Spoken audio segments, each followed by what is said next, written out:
Seminario institucional del Centro de Geociencias. Hoy tenemos el gusto de recibir aquí a la doctora Tatiana Lobato. Ella es profesora investigadora de la Facultad de Ciencias Naturales de la Universidad Autónoma de Querétaro. La doctora Lobato se ha especializado en ciencia y educación sobre humedales durante más de 10 años, con un fuerte enfoque en ecología, genética y distribución de especies de plantas acuáticas. Actualmente es presidenta del capítulo internacional de la Sociedad de Científicos de Humedales, es editora asociada de las revistas científicas Aquatic Botany and Wetlands, miembro editorial de la serie de libros Wetlands, Ecology, Conservation and Management de Springer, reconocida por el Sistema Nacional de Investigadores en México y certificada como científica profesional de humedales por la Sociedad de Científicos de Humedales.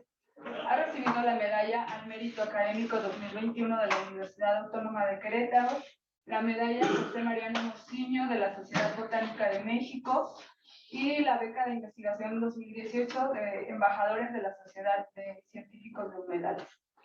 Hoy la doctora Lobato nos comparte su investigación sobre gestión sostenible del agua y humedales, proyecto Fulbright Specialist en la Reserva de la Biosfera Sierra Gorda.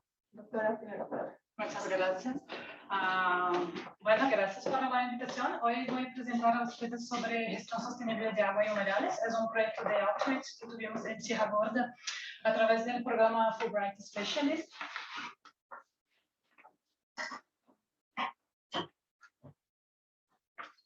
Y bueno, el contenido que les voy a presentar hoy, primero sobre qué son humedales, los servicios ecosistémicos asociados con los humedales, cuánto valen los humedales, y ahí voy a estar asociando todo esto con el proyecto WAC Fulbright Specialist que tuvimos en Sierra Gorda, presentando algunas de las oportunidades que tenemos en gestión, en términos de la gestión sostenible de agua y humedales en Sierra Gorda, finalizando con conclusiones de un cortometraje que es parte de este proyecto.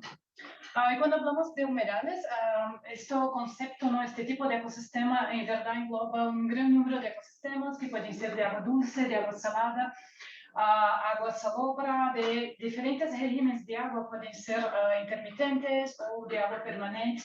Y entonces dentro de este concepto puede englobar una gran diversidad de tipos de ecosistemas que pueden ir desde los manglares, en las costas, planicies de inundación como Pantanal en Brasil y otros países del sur de Sudamérica, donde figuran como mayor planicie inundable en el mundo y alberga una gran diversidad de especies de fauna silvestre, como las turberas, por ejemplo, la zona de páramos, donde tenemos una gran acumulación de carbono y funcionan como grandes esponjas, ¿no? en términos de la producción de agua y de la manutención de agua en el paisaje como un todo.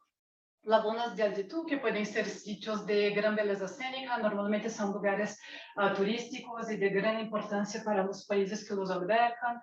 Cuencas endorreicas, donde pueden tener asociados inclusive varios diferentes tipos de humedales de agua salobra y de agua dulce, como Great Salt Lake, por ejemplo.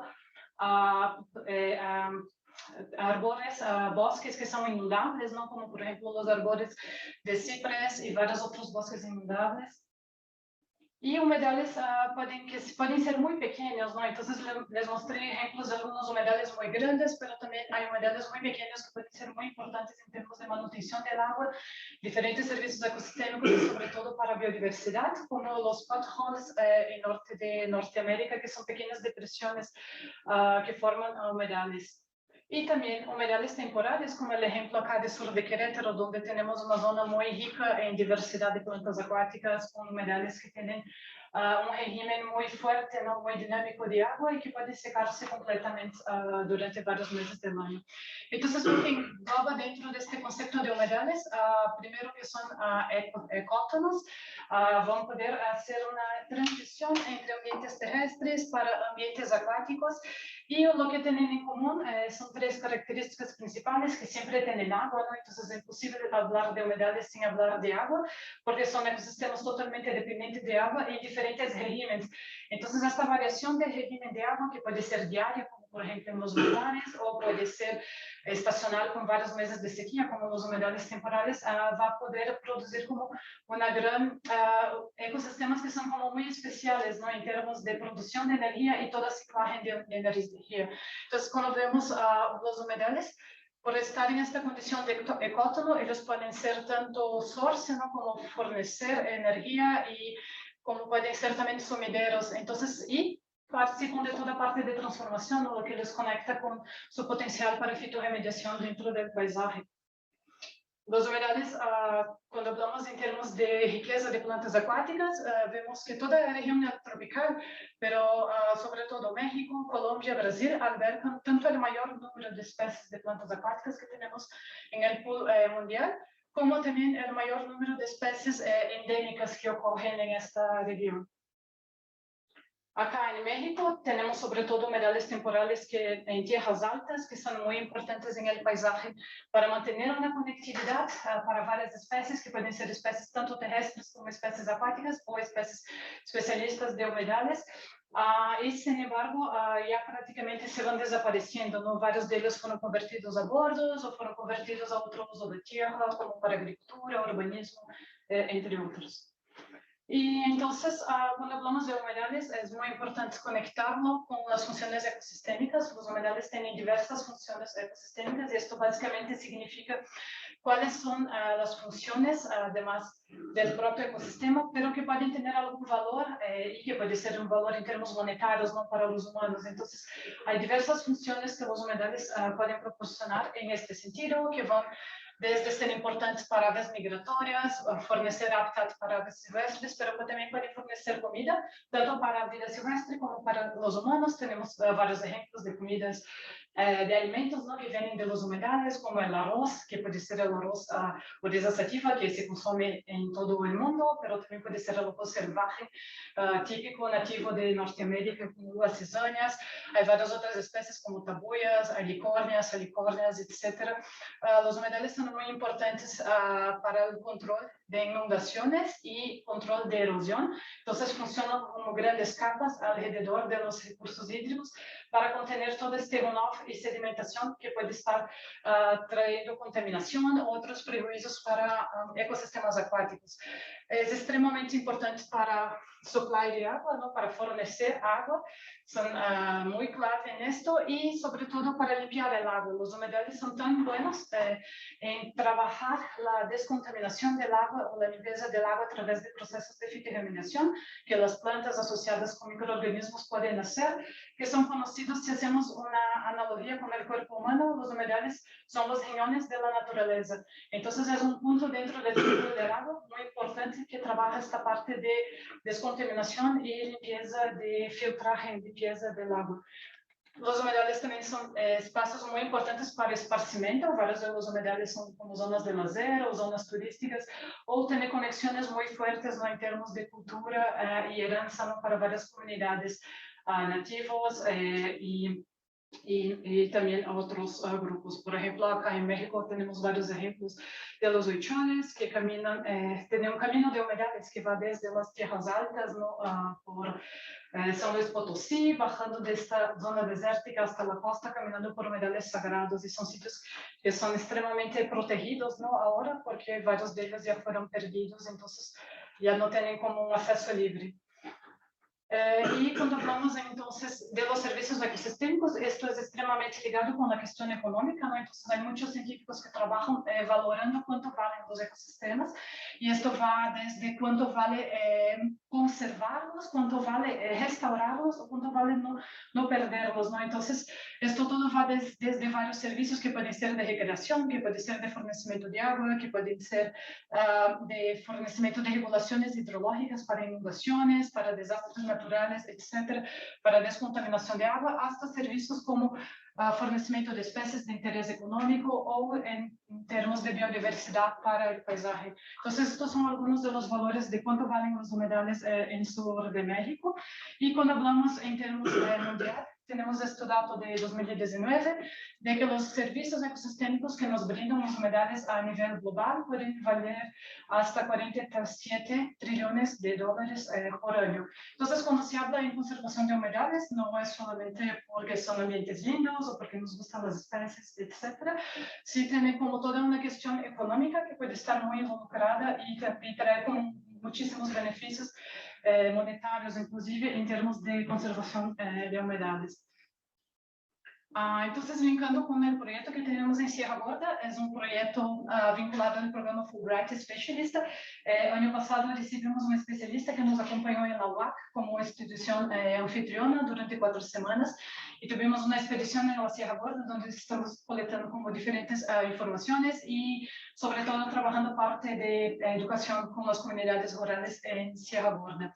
Entonces, este proyecto tiene un carácter muy fuerte en términos del agua y humedales y cómo mejorar el manejo, cómo entender cómo se da el manejo de agua y humedales en Sierra Gorda. Entonces trabajamos con un tripé que es muy basado en educación en ciencias acuáticas, la concientización sobre los humedales y la participación de las partes interesadas locales. Entonces, en términos de concientización sobre humedales, hay varios puntos muy críticos. Por ejemplo, gran parte de la comunidad en la Sierra Gorda, sea de la comunidad académica, también de la comunidad rural y de gobierno y otros actores, realmente no tienen como una concentración muy fuerte ni de qué son los humedales o cuáles son su importancia, y muchos de ellos no saben que habían varios humedales en este paisaje que ya se perdió. Entonces, la Sierra Gorda es una región donde tiene mucha agua, pero sin embargo también tiene como varios retos, ¿no? En términos de cómo mantener una buena calidad de agua y un buen suministro de agua. Entonces, entre todo esto tienen, es una región con varios ríos, con cascadas, humedales y de gran belleza escénica, varios manantiales que también presentan, varios de ellos son muy importantes como casi la única fuente de agua que tienen diversas de estas comunidades y pueden estar como presentando varios retos en este sentido. Entonces, durante la expedición WAC Fulbright Specialist que trabajamos ahí en Sierra Gorda, tuvimos involucrado con alrededor de 300 personas en términos de los workshops, los talleres que tuvimos con las comunidades de entrenamiento y workshops que tuvimos de discusión con sectores de gobierno en Sierra Gorda y también del sector privado y organizaciones no gubernamentales. Estuvimos en los 4 municipios de Sierra Gorda, Landa de Matamoros, Pinal de Moles, Jalpan de Ceja y Arroyo Seco, y durante esta expedición estuvimos grabando un documental. Entonces tenemos 14 horas de vídeo grabado entre paisaje y testimonios de varias de las personas que viven en la sierra, un acervo de 4.000 fotos y al final como resultado tenemos 5 cortometrajes y un documental de 1 hora y un libro que está disponible en versión impresa. Está siendo impreso está en Editorial UAC en final de fase de impresión, y vamos a tenerlo disponible en 2 idiomas en forma digital, en inglés y español. Como parte del documental, lo lanzamos el año pasado en febrero, acá en Querétaro, y lo proyectamos en Cineteca Rosalío Solano, en el centro de Querétaro, el pasado 19 de octubre. Y recientemente, en noviembre, fuimos seleccionados para participar del Festival de Derechos Humanos entre arte y documentales de Norte Dakota, donde presentamos nuestra versión en inglés del documental que se llama Water Talks. Está disponible en la página del evento para ver su versión en inglés. Y este es el libro que estamos publicando sobre las perspectivas de gestión sostenible de agua y humedales en Sierra Gorda. También estamos publicando tanto en inglés y en español porque tenemos como diferentes objetivos, ¿no? Con este material. Uno es regresar a Sierra Gorda, distribuir el libro con las comunidades rurales, con representantes gubernamentales y ONGs que trabajan con la temática o que pueden estar asociados con la temática de agua en la región. Sin embargo, también pensamos que la experiencia que tenemos en la Sierra Gorda y los tal vez los problemas, los retos que tiene Sierra Gorda y las soluciones que se presentan en Sierra Gorda pueden ser interesantes como para otras regiones, ¿no? Entonces hay varios problemas en torno del agua, sea del suministro, sea de la manutención de la calidad, sea de la pérdida de ecosistema. Es algo muy común a diferentes regiones del mundo y fue bastante interesante semana pasada cuando estuvimos en Fargo, en el Teatro de Fargo presentando el documental. Al final tuvimos una discusión con la audiencia y varios de los puntos tenían como en común también en términos directos que tienen con el agua. Y bueno, dentro del libro tenemos diferentes sesiones. Una trabajamos con la parte de oportunidades, oportunidades que se pueden tener en la Sierra Gorda de tener un mejor manejo del agua a partir del escenario que tienen en esta región. Acá les voy a presentar sobre dos tópicos en específico, que es la cuestión de los bordos, ¿no? Los estanques naturales y artificiales que pueden tener en Sierra Gorda y la oportunidad que tienen también de ser beneficiado con construcción de humedales en esta región. Acá es un ejemplo en Cuatro Palos, que es una de las comunidades muy turísticas, ¿no? En Sierra Gorda, sobre todo por la belleza escénica, ¿no? De la vista que tienen para Sierra Gorda. Y en esta región, durante muchísimo tiempo tuvieron bastante problema con suministro de agua, ahí no llegan agua en Canadá, entonces lo que tienen ahora, colectan agua de lluvia, entonces gran parte de las familias ahora ya tienen agua. Sin embargo, si ven el documental van a ver algunos de los testimonios de personas que cuando niños tenían que caminar bajo la montaña para ir hasta el manantial, colectar el agua, traer esta agua para tener en casa. Entonces, alrededor de 5 horas para tener un poco de agua en su vivienda. Entonces, es algo que ahora son muy beneficiados, no teniendo el manejo de colecta de agua de lluvia. Lo colectan a través de los techos y algunas de las familias tienen derechos que pueden colectar el agua de la neblina del aire, el agua que está en el aire y pueden tener así. Otro manejo muy tradicional que trabaja en esta región es la construcción de los bordos, ¿no? Entonces son pequeñas excavaciones en el paisaje que pueden acumular agua de la lluvia. Normalmente en toda Sierra Gorda y también en otras regiones del estado de Querétaro y otras regiones de México, estos bordos son más destinados para el ganado, para que tengan agua para el ganado, pero como pueden ver en la foto, el agua tiene una calidad muy terrible, no es necesario ni hacer ningún tipo de análisis, solo viendo el color, la cantidad de sedimentación, ¿no? Que tiene dentro de esta agua. Es un agua que tiene una calidad que ni para humanos, ni para el ganado, ni para la fauna silvestre es algo interesante o atractivo o adecuado, ¿no? Entonces, hay varias cuestiones que discutimos en el libro con relación al manejo que pueden trabajar para tener una mejor calidad de agua acá. Acá, obviamente, tienen que trabajar medidas para contener runoff, pueden tener zonas de humedales dentro del área de bordo para que puedan tener plantas y tener como esta filtraje y mejora de calidad de agua y formar un hábitat. Entonces, en este contexto les muestro una otra foto que es un otro bordo también en una comunidad en Arroyo Seco, en las montañas por Tepozé. Ahí es bastante interesante porque pueden ver que acabaron de excavar, ¿no? Entonces, básicamente, conversando con las personas de Sierra Gorda, cómo manejan la construcción de los bordos es algo totalmente aleatorio. No hay como directrices de cuál tamaño es el bordo o cuál forma es el bordo o el tipo de sustrato que tiene, ¿no? Que puede variar de una microregión para otra dentro del mismo paisaje y puede ser más favorable o no para mantener el agua. Entonces, básicamente, ellos construyen el bordo de acuerdo con cuántas horas máquina el municipio les regala a la comunidad. Entonces, tienen un tanto horario para cavar y este horario que excavan. Y como no tienen ningún tipo de manejo del bordo, simplemente lo excavan y lo dejan al tiempo, el ganado entra, camina. Entonces, tienen un escenario que es como bastante desolador, no tienen nada de plantas acuáticas, nada de vida, tienen una calidad de agua muy comprometida, sobre todo por runoff que pueden tener en esta zona y pueden ser muy beneficiados, por ejemplo, primero sacando el ganado del bordo, trabajando con construcción de humedales. Entonces, la idea no es que el ganado no debe tener acceso al agua, pero se pueden construir pequeños bebederos y que pueden el ganado tener acceso al agua de mejor calidad afuera del bordo. Con esto pueden ser beneficiados por diferentes aspectos, como por ejemplo cuando el ganado entra al bordo, el ganado tiene un cierto peso, entonces toda compactación de suelo que puede tener puede ser perjudicial en este sentido. También va a matar las plantas que por ventura pueden venir a crecer.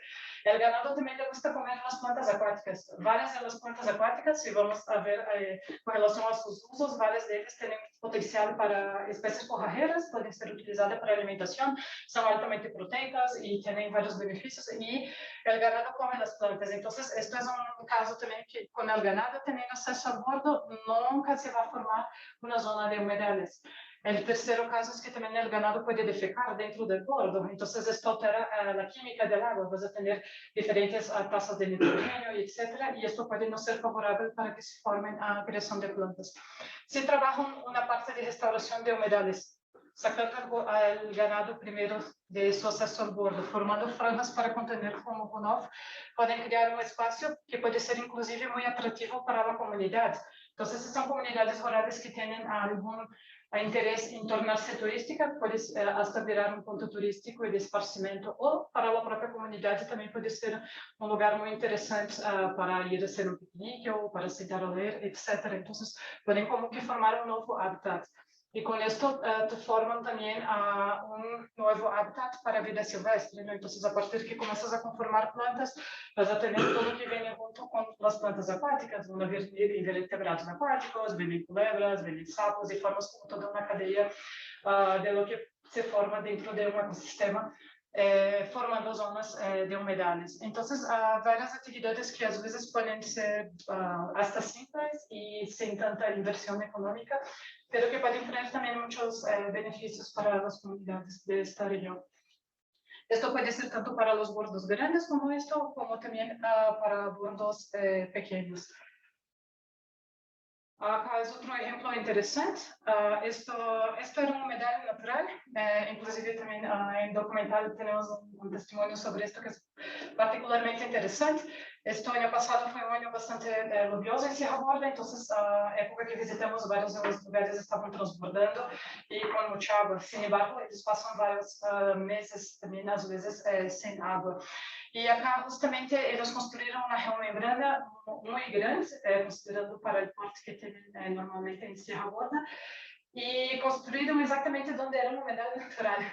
Entonces, en pasado, en esta zona, era una zona muy importante para aves migratorias, llegaban pelicanos y podían estar varios meses en esta zona de humedal, tenían plantas acuáticas y tenían toda una dinámica de un ecosistema de humedal, pero vieron que este lugar era un lugar que acumulaba el agua y podía ser el mejor lugar para una geomembrana, lo que tal vez fue una decisión bastante errónea, y construyeron la geomembrana destruyendo este local. Entonces, ahora las aves acuáticas, pelicanos migratorios, etcétera, ya no llegan más a este local, y tampoco tienen, como es una geomembrana, ¿no? Con plástico, etcétera, ya no tienen nada de plantas acuáticas y no tienen, las plantas acuáticas inclusive pueden ser muy importantes como alimento para este es el pato mexicano, que también es una especie migratoria y bastante amenazada y está comiendo, haciendo acerca de persicales, que es una planta muy importante también para el alimento de estas aves migratorias.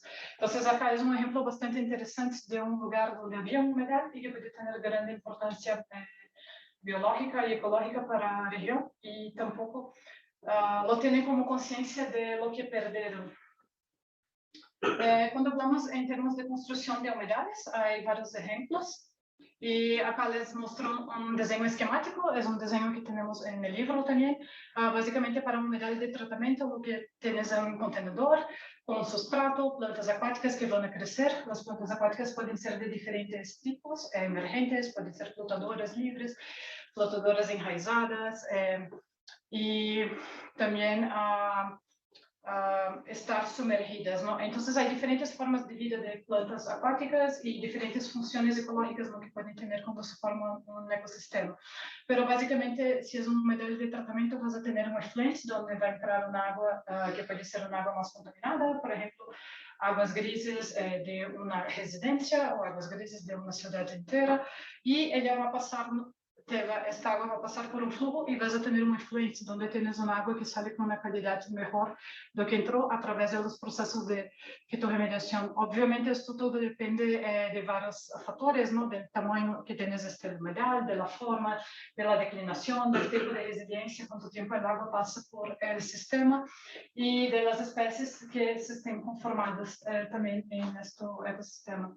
Hay otros ejemplos de humedales que también pueden trabajar donde no necesariamente se tiene un agua superficial, puedes tener una formación con gravas y el agua trabaja por una dinámica vertical dentro del sistema y esto puede ser muy interesante para lugares donde tienes muchísima evaporación, mucha pérdida de agua y tienes poco efluente, ¿no? Afluente, poca entrada de agua. Entonces, acá es un ejemplo de un humedal de este tipo. Este ejemplo son humedales. Son plantas acuáticas, sin embargo, no se ven en el agua está pasando por abajo, no tienes gravas, esto es una zona bastante desértica en Israel, y estos humedales están en una zona bastante de destaque, que es una área de paseo para esparcimiento, caminadas, y estos son humedales de tratamiento, ellos tratan todas las aguas grises que vienen de este conjunto residencial. Acá es otro ejemplo como bastante interesante, donde también colocan los humedales en destaque. Esto es una plaza comercial y estos humedales están en frente, ¿no? En una zona de destaque dentro de esta plaza comercial. Acá pueden ver tanto esta parte arriba como abajo son zonas de humedales. Tienes diferentes plantas emergentes y abajo plantas flotadoras y hasta peces también. Y son humedales de tratamiento. Ellos tratan todas las aguas residuales que vienen de los baños de este centro comercial. Los humedales también pueden ser construidos en zonas bastante áridas, ¿no? Y normalmente están muy asociados para tratamiento de aguas residuales de industria, y puede ser todo tipo de industria, ¿no? Pueden ser humedales para tratar residuos de minería, para tratar hasta residuos hospitalares, residuos de agricultura, de pecuaria, etc. Y otros ejemplos interesantes también son los humedales flotadores, que pueden tener un potencial bastante grande, sobre todo para fitorremediación, para producción de biomasa y también para producción de especies que pueden tener interés económico en zonas, ¿no? Donde puedes tener presas, por ejemplo, en Sierra Gorda, en presa de Jalpa, puede ser bastante beneficiado trabajar con sistemas de humedales flotadores en esta región. Algunos aspectos con relación a biomasa, por ejemplo, hay varios ejemplos de donde se trabaja producción de briquetes para, en vez de usar leña, ¿no? Madera para quemar, para cocina o para aquecer hogares, se pueden trabajar con compactos de plantas acuáticas y tienen un gran potencial para eso en términos de biomasa. Entonces se pueden trabajar humedales que pueden tener más de una utilidad, no solo para fitorremediación, pueden tener un carácter estético, como el ejemplo de la plaza que les mostré anteriormente, o dentro de un lago puedes trabajar con especies con bonito diseño y muy estético y que pueden ser beneficiosos en este sentido, sobre todo en lugares turísticos, pero también pueden ser otras especies para interés medicinal. Casi 30% de especies de plantas acuáticas tienen potencial comprobado científicamente para uso medicinal. Hay muchas especies con potencial ornamental, hay muchas especies con potencial alimenticio, hay potencial para forraje también y otros, y producción de energía, etc. Bueno, si les interesa un poco más fitorremedios. ¿Qué pasó esto?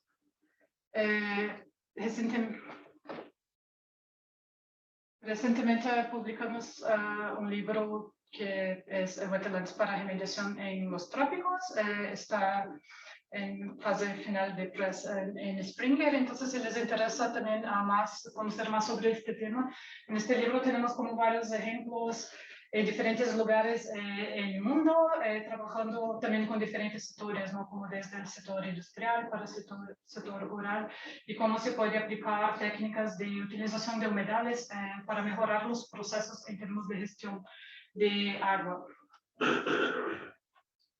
Acá es otro ejemplo que puede ser muy conectado con Sierra Gorda. Entonces ven a su izquierda es el ejemplo de Mexicali.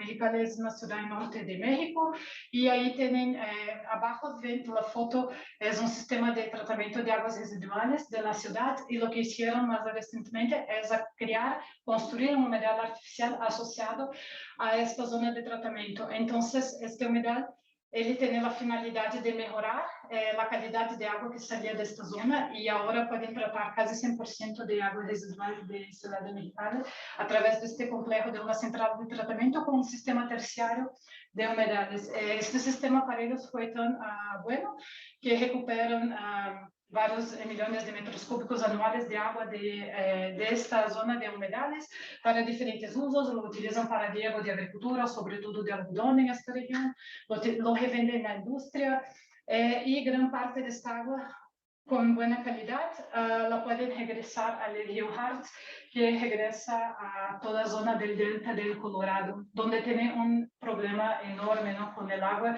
sobre todo por toda utilización del agua del río Colorado antes de llegar a México y viniendo como de Estados Unidos. Entonces tiene un problema con relación a suministro de agua muy, muy fuerte en esta región. Este ejemplo es bastante interesante porque, por ejemplo, en Sierra Gorda estuvimos visitando diferentes centrales de tratamiento que tienen en la región, sobre todo en Jalpa de Serra y Landa de Matamoros. En Jalpa de Serra tiene un problema ahora donde la central de tratamiento ya no puede abastecer la ciudad, ya no es suficiente, entonces tienen planes de tener una segunda central de tratamiento. Sin embargo, ahí tienen varios problemas que la propia comunidad lo identifica así. Por ejemplo, ellos verten toda agua pluvial, agua de drenaje de las ciudades, que es agua limpia, directamente a la central de tratamiento, verten agua de un manantial ya desde tiempos pasados conectado a la red pluvial directamente a esta área. Entonces, por ejemplo, si ellos tienen otras técnicas para mejorar el manejo que tienen del agua y no verter toda esta agua a esta central de tratamiento, no tienen necesidad de construir una segunda central de tratamiento en esta región.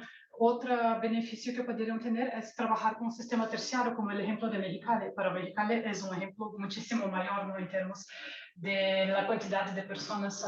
Creo que tienen como 1 millón de habitantes en Mexicali y Jalpa de Serra como en torno de 30.000 habitantes. Entonces, son dimensiones muy diferentes, ¿no?, en términos, pero pueden tener el mismo impacto, ¿no?, en términos de los beneficios que pueden tener. Sobre todo, central de tratamiento de aguas residuales de Jalpa de Serra, atrás de la central pasa el río Jalpa, ¿no? Entonces, probablemente también esta agua se vierte directamente al río após pasar el tratamiento. Entonces, se pueden tener como tratamientos terciarios con humedales para crear otra zona de biodiversidad en esta región y pueden tener varios beneficios también en términos de costos y tienen bastante espacio para hacerlo en esta región. Entonces, son algunos de indicaciones y oportunidades que vemos también para esta región que pueden trabajar por ahí. Otro ejemplo interesante en términos de construir humedales y sobre todo humedales de tratamiento para aguas grises, aguas residuales, es el ejemplo de Pátzcuaro.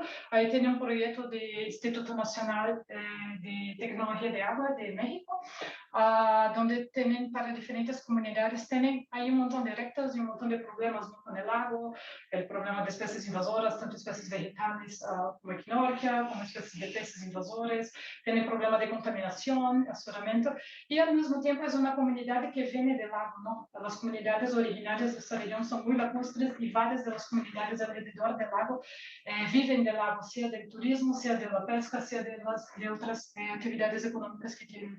Entonces, este ejemplo es una central, es un humedal de tratamiento, entonces no es como parte de un sistema terciario, no de una central de tratamiento, es un humedal completo para tratamiento y trata las aguas residuales que vienen de la comunidad de Aranguarípuro, que es una comunidad al lado del lago. Entonces tienen una parte inicial donde pueden hacer sedimentación de lodo y tienen esta parte dividida en dos sistemas. Después trabajan con varias celdas con plantas acuáticas. Aquí ven el carizo, Rhododendron, tal vez varios de ustedes lo conozcan, es bastante común en el paisaje por acá, embora no sea una planta nativa, es muy bueno para fitoremediación y embora no vean el agua, hay agua pasando por abajo, entonces son geomembranas, Es un sistema con varias celdas, entonces empieza con este pretratamiento de sedimentación, que es una división como física, y después vas pasando por celdas con plantas acuáticas, primero con Arundo Donax. Después tienen otras celdas con túnel, como ven acá, son las tifas, acá por ejemplo, pero hay varias otras especies. Entonces, estas dos especies son de diferentes familias, tienen gran potencial para fitoremediación y sobre todo tienen gran producción de biomasa. A partir de estas celdas con plantas acuáticas pasan para otras celdas donde tienen lagos abiertos, que también podrían trabajar con otras plantas acuáticas flotadoras, por ejemplo. En este caso no lo están trabajando. Y lo interesante es que en esta comunidad en particular pasan por varias secuencias de celdas y al final llegan a celdas donde tiene alcatraz, que es una planta muy importante en esta región, sobre todo porque los utilizan en sus ceremoniales y los colocan en los cementerios, etc. Entonces es una planta que puede tener un interés económico para esta comunidad o un interés como más cultural.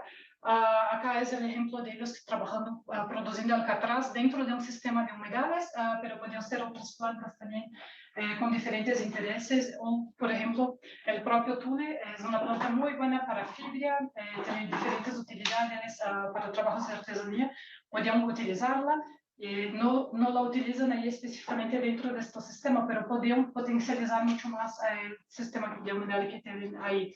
Al final de esta zona de las celdas con alcatraz, el agua ya está limpia y la verten al río.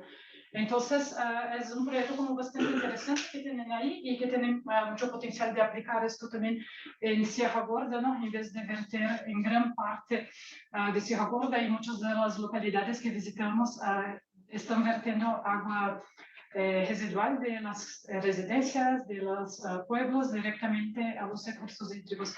Hay un caso bastante extremo donde visitamos un manantial con aguas súper limpias y entonces usted puede ver esto filmado y personal de gobierno nos mostrando esto.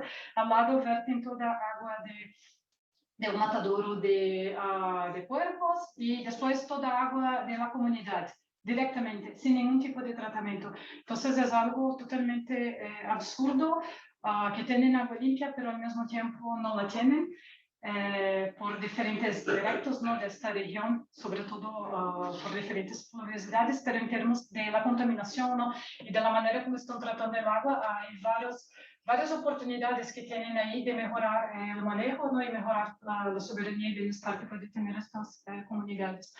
Entonces, a lo largo del libro, una de las acciones prioritarias, ¿no? Que identificamos sobre todo para la región de Sierra Gorda es que tienen muchísimo potencial para restaurar humedales que perdieron, sobre todo estos humedales temporales que fueron vertidos a bordos o a geomembrana, y también tienen muchísima oportunidad de crear nuevos humedales, de construir humedales, sobre todo vinculado a humedales para tratamiento de aguas residuales en esta región. Otra acción prioritaria que se tiene para esta región es en términos de educar a la gente sobre el uso del agua, ¿no? Y sobre la importancia de los humedales. Muchísimas de las personas de esta región, sobre todo durante la expedición, de 300 personas que estuvimos en contacto, varias de ellas no saben que son humedales, varias de ellas no saben que es un sitio Ramsar, un humedal de importancia internacional para conservación, no saben que tiene un sitio Ramsar en Sierra Gorda, que es la presa Halton, y entonces, y están totalmente, sobre todo a las personas en los pueblos, ¿no? En las partes más bajas de la sierra, están muy desconectadas sobre la conexión que tenemos como humanos con el ciclo del agua y la importancia que podemos tener como también dentro de esto, ¿no? Entonces, es muy fácil a veces para comunidades que están en zonas más urbanas, sean en zonas urbanas mayores como la ciudad de Santiago de Querétaro o zonas urbanas de la Sierra Gorda como Jalpa de Serra, perder esta conexión de realmente de dónde viene el agua y para dónde va el agua. Y es algo como muy importante en términos de educación para poder promover como mejores prácticas de un manejo sostenible para el agua en la región. Bueno, agradezco la participación de ustedes hoy y si tienen algunas preguntas, pero antes me gustaría compartir uno de los videos cortos que tenemos del proyecto Fulbright Specialist. Hicimos una serie de 5 cortometrajes, les voy a presentar uno.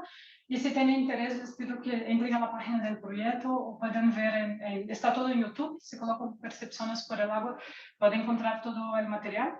que es un vídeo corto y también un documental de 1 hora. ¿Lo vas a proyectar? Sí.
No, ahorita, bueno, si se seca demasiado, pues sí hay que buscarle.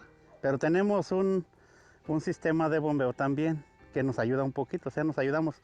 O sea, todo en conjunto nos alcanza, nos mantenemos con el agua. Batallamos poquito, pero sí nos da, ya le buscamos allá en un bombeo que tenemos. Pero nos ha hecho mucho, nos da mucha ayuda ese tipo de apoyo que se dio de la cisterna, ha favorecido a mucha gente, muchos nos ha favorecido. Entonces, yo creo que sí es bien importante lo que ha sido un proyecto de mucha utilidad para aquí, para la comunidad. Sí, así es. Y pues antes era más difícil, hoy ha sido más fácil para obtener el agua. Así está. Aquí yo tengo 48 años y desde que me acuerdo, aquí también llegaron algunos programas de hace como 20, no, como unos 26 años. También se consiguió reforestar. Por ahí ven los árboles, se ven arbolitos. En aquella parte estaba árida, pura tierra roja. Hoy ya está bien poblado de árboles. Esa reforestación pues ya también ha cambiado los deslaves de la tierra, ya ha ido mejorando mucho. Sí, nos ha beneficiado en ese aspecto, toda esa arbolada. Vaya.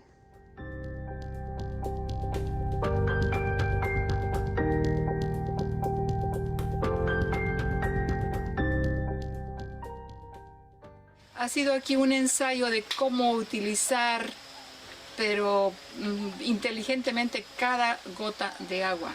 No desperdiciamos absolutamente nada. Así como recogemos todo el agua de los techos, así se trata con muchísimo respeto, y toda el agua que se utiliza hasta la última gota se usa para regar plantas.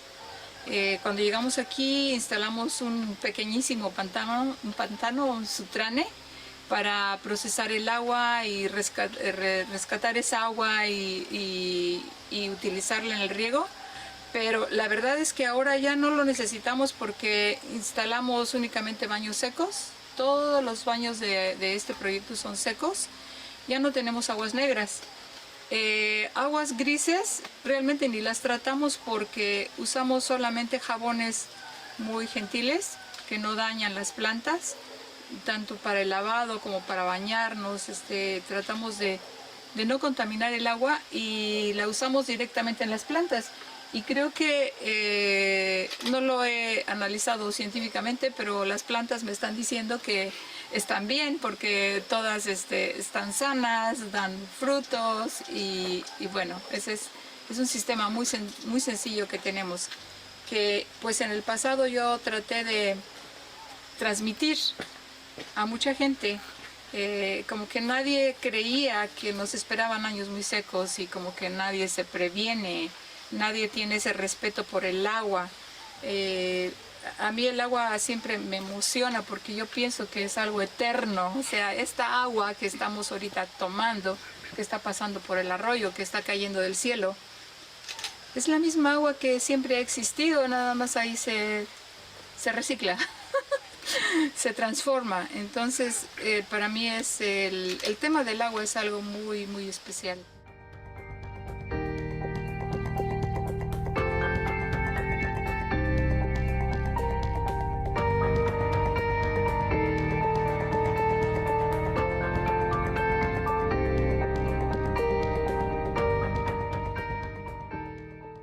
Nosotros antes sufríamos mucho de agua potable, el agua es muy escasa en tiempo de sequías.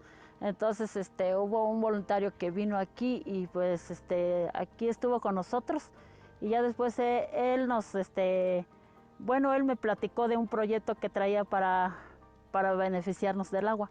Entonces ya pues en tanto papeleo él anduvo y hasta que nos dieron el proyecto de las cisternas. Y él nos llevó a una capacitación al Tepoztlán.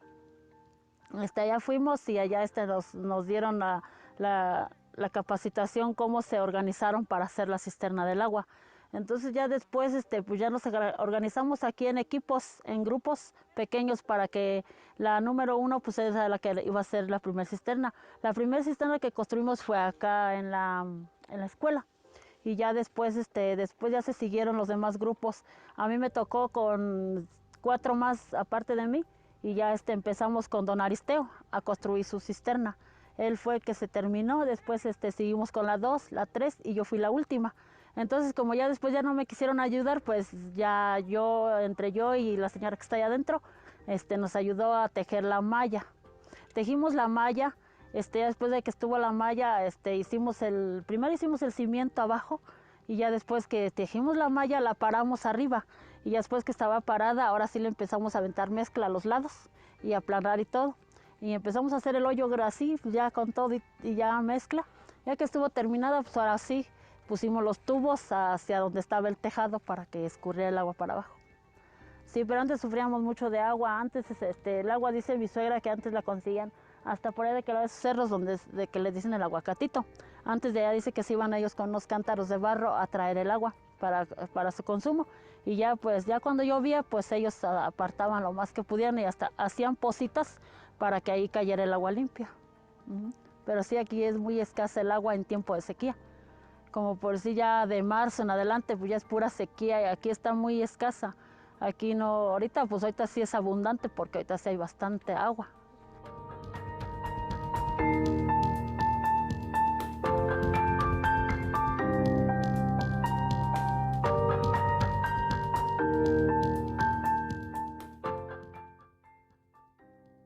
Donde vivimos tenemos la captación de agua. El agua sí se reutiliza. Ahorita no toda, pero gran parte sí. Tratamos de no usar jabones o cloros. Más que nada buscamos jabones que no sean muy fuertes, muy contaminantes. La otra en el área que tenemos, ahí vivimos, es un espacio aproximadamente de unos 30 por 70. Que de hecho en esa temporada reforestamos alrededor de 100 plantas nativas, me imagino.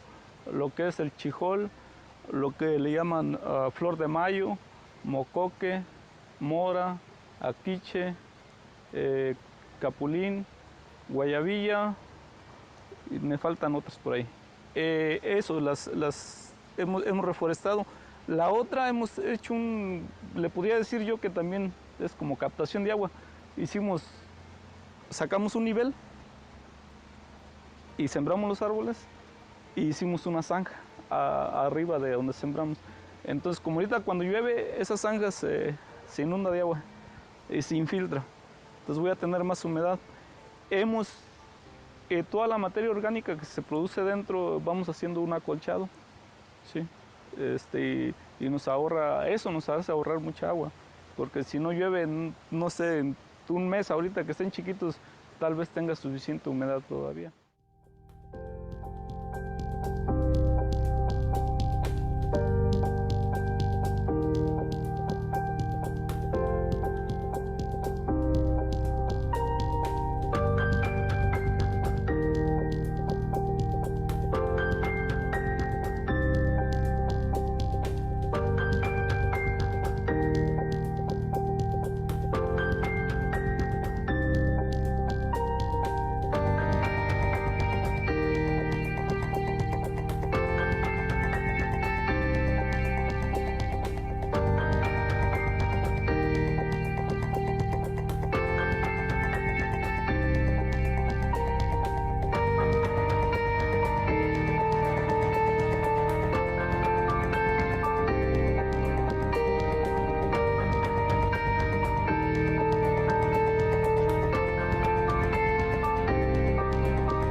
Porque no todas Pero ¿estás hablando de tratamiento de agua o de producción de energía?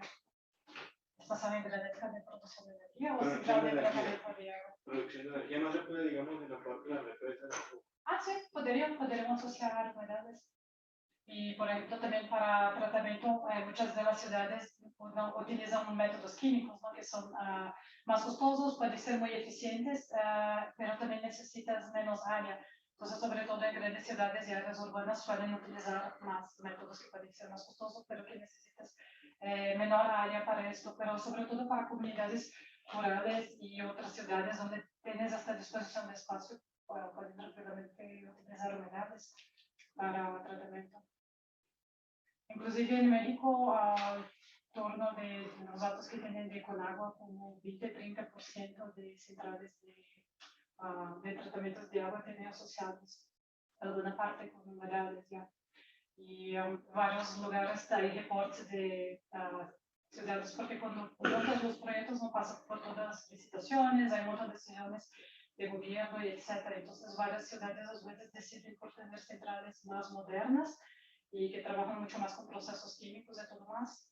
Sin embargo, no tienen el dinero para instalan y después no tienen recursos para mantenimiento o a veces no tienen también una expertise para seguir manteniendo, sobre todo con todo este problema que hay cuando cambian de gobiernos y no dan continuidad a los proyectos. Entonces, por ejemplo, el caso del lago de Pátzcuaro es bastante interesante porque varios de los pueblos tienen unidades para tratamiento de aguas residuales de las comunidades lacustres, ¿no? De lago de Pátzcuaro, pero varios no están funcionando y cuando vas a platicar con las personas es simplemente, no, pero inclusive cuando visitamos no decían, no, pero es que esto construyeron del otro proyecto y la persona que cuidaba nunca nos pasó el conocimiento y cómo son de diferentes partes o cosas así. Entonces, a veces hay muchos problemas con tener más tecnología si no tienes después como la capacitación o no tienes el dinero para mantenimiento. Entonces, en términos de humedales, tienes como costos de mantenimiento muy bajos.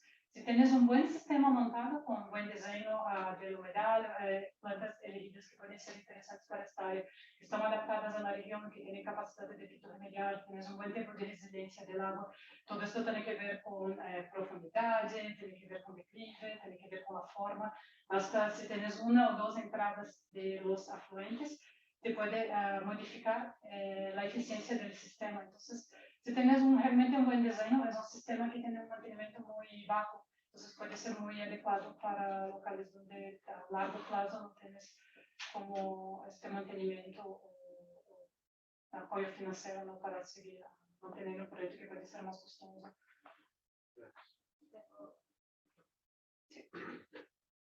¿Cuál es la idea al futuro, digamos, de la difusión de esto en esas zonas a través, por ejemplo, de, no sé, asociaciones civiles, a través de los,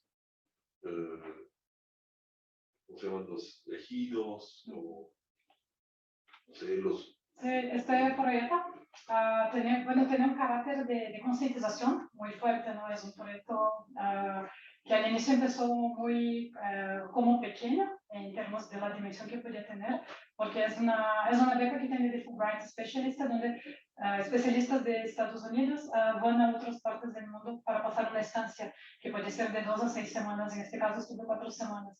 Entonces al inicio teníamos más como esta idea de visitar la sierra, conocer, dar talleres, a platicar con las personas, y con esto fue como creciendo el proyecto. Entonces a partir de este proyecto, que inicialmente era un proyecto como de un mes, ¿no? Y tiempo de preparación antes y después, ahora tenemos un convenio de colaboración entre la UAC y North Dakota State University. Firmamos en febrero de este año, cuando lanzamos el documental, un acuerdo por 5 años. Entonces la idea es trabajar, hay que, de este proyecto en sí, a trabajar otros proyectos, no conseguir más otros financiamientos, etc. Pero más de manera inmediata ahora estamos, todo el material que tenemos digital, no tanto los documentales, están todo en YouTube, y también el libro va a estar en ebook. Entonces ahora en enero, entre enero y febrero, vamos a estar visitando las mismas comunidades que estuvimos en el proyecto para regalar el libro. Entonces, para las comunidades rurales, para representantes de gobierno, dejar en las bibliotecas de los campos de la UAC, en la Sierra y de algunas otras escuelas, vamos a estar distribuyendo gratuitamente el libro. Y también el libro digital, ¿no? Que puede tener un alcance bastante grande. Durante el proyecto, cuando visitamos, fue como bastante un poco recto, porque estábamos dando los talleres y hicimos varios trabajos de discusión donde invitamos diferentes actores de sociedad civil sobre este urbanismo más pequeño, la sociedad ecológica de Sierra Gorda, y también representantes de gobierno como Guadalupe, que es la directora de CONAMP, ¿no? Para Sierra Gorda, y estuvieron representantes del municipio. Entonces fue bastante interesante porque los colocamos todos para platicar juntos, y la idea era como, ustedes tienen que platicar entre ustedes, porque ustedes están en la región y ustedes están sufriendo las consecuencias o pueden tener los beneficios, ¿no? De la manera como la manejan. Y fue bastante interesante porque varios de ellos nunca se conocían de saber quién son, pero nunca habían sentado juntos para platicar. Entonces, esto fue en septiembre de 2021, ¿no? Cuando empezamos el proyecto y tuvimos la expedición. Y a partir de esto, varios, por ejemplo, del maíz más pequeño, dijo que sigue platicando. Que después de este encuentro, tuve varias pláticas de sentar y 4 horas platicando con la directora de CONAMPI sobre acciones que pueden hacer de educación en la región. Entonces, creo que tiene un impacto fuerte de poner las personas, ¿no? para platicar. Y sobre todo también viene de este proyecto, trabajamos con varios de los autores que han venido trabajando con la UAC, en proyectos que yo particularmente no estaba involucrada, pero hay un grupo de SIACON que trabaja con integración con las comunidades, que trabajó este proyecto de las cisternas. Entonces, ya de una década atrás, venía trabajando entre la UAC, Psicortes y AP Caritas Querétaro, y construyeron varias cisternas para colectar agua de los techos de las casas a nivel habitacional. Entonces, conocen las comunidades, estuvieron platicando con ellos, decidiendo como comunidad qué casas iban a recibir, porque no tenían para todas las casas dentro del proyecto. Entonces, es algo que dentro de SIACOM siguen trabajando esta cuestión de soberanía alimentaria y de vivienda en las comunidades, ¿no? Entonces, mantienen también el contacto, ¿no? Llevando de regreso el material. Pero en febrero ahora Marina Sotz, que es el especialista Fulbright que nos acompañó en el proyecto, va a regresar con nosotros y vamos a hacer otra vez como la misma gira que hicimos en septiembre de 2021. Y la idea es pasar el documental, llevar pantalla y material para proyectar, hacer como cine en las comunidades, proyectar el documental, discutir sobre el documental y entregarles el libro y preguntar también a partir de, porque hicimos como talleres, como cursos con ellos en 2021, preguntar a ellos qué cambió, ¿no? De la manera como están trabajando o qué piensan hacer enseguida, y ver oportunidades de hacer proyectos futuros, ¿no? Yo veo un gran potencial de tener proyectos para construcción de humedales, de restaurar las zonas de bordos, ¿no?, que tienen en estas comunidades. Y es algo que particularmente me interesa en aplicar algún proyecto para trabajar ya esta parte con más de hacer acciones físicas, ¿no?, y tener como ejemplos que pueden funcionar como productos, ¿no?, para la vida. Yo quería hacer una pregunta pequeña, y es si los humedales que tratan aguas residuales generan algún tipo de residuos como los que van a tratarse posteriormente. Sí, pueden generar, también pueden ser utilizados para adobo y puedes dejar para secar. Entonces, pero a veces son mantenimientos que pueden ser de 5 a 10 años de hacer limpieza. Todo depende del manejo como lo trabajas. Y también la biomasa, ¿no?, el manejo de crecimiento de biomasa y de sacar biomasa. Entonces, la idea, un poco de lo que no trabajan en el caso de Pátzcuaro, por ejemplo, no utilizan la biomasa para nada, pero hay varios potenciales que podrían usar, pero para eso hay que tener también el conocimiento de lo que quieren hacer, porque no la puedes, cuando la colectas hay que tener un tratamiento, la manera de secar, hay que tener espacio, pero todo esto también son oportunidades que pueden tener otras fuentes de renta para la comunidad. ¿Alguna otra pregunta? Bueno, agradecemos nuevamente